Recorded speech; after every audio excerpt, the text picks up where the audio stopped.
In the quieter ghost stories of Japan, there's a kind of spirit that doesn't need fangs or claws to terrify you. It only needs a face it refuses to wear. You don't know it as a monster at first. You see a person. Maybe it's late and you're walking home past a river. There's someone sitting on the bank, shoulders shaking like they're crying, hair hanging down to hide their features. Maybe it's a stranger at a bus stop, or a worker sweeping outside a closed shop, or even someone who looks like a friend standing just ahead of you on the road. They seem familiar enough that you don't cross the street. In the old stories, you get a moment to decide. Do you ignore them and walk past, or get closer and ask if they're okay?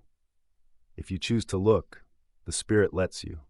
They turn toward you slowly, giving you time to realize something is wrong.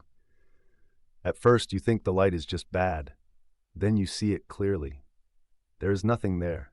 No eyes to meet, no mouth to answer you, no nose, no lines, no scars.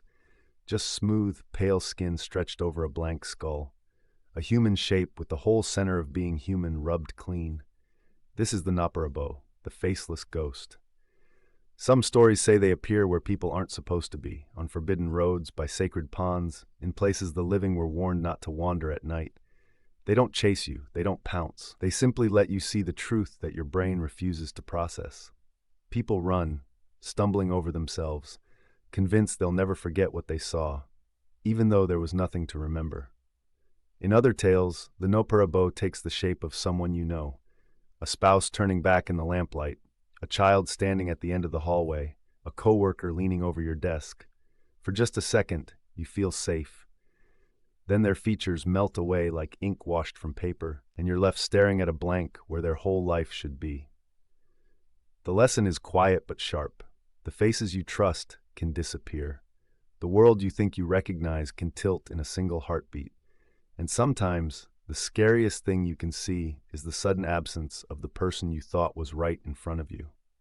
So imagine this. You're on a late train, half asleep, scrolling your phone.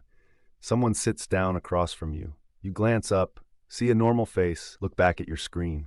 A minute later, you look again, and that face is gone, wiped smooth, tilting slightly as if it's waiting to see how long it takes you to notice. Do you keep your eyes locked on your screen and pretend you saw nothing? Or look up one more time, just to make sure your own reality still has a face?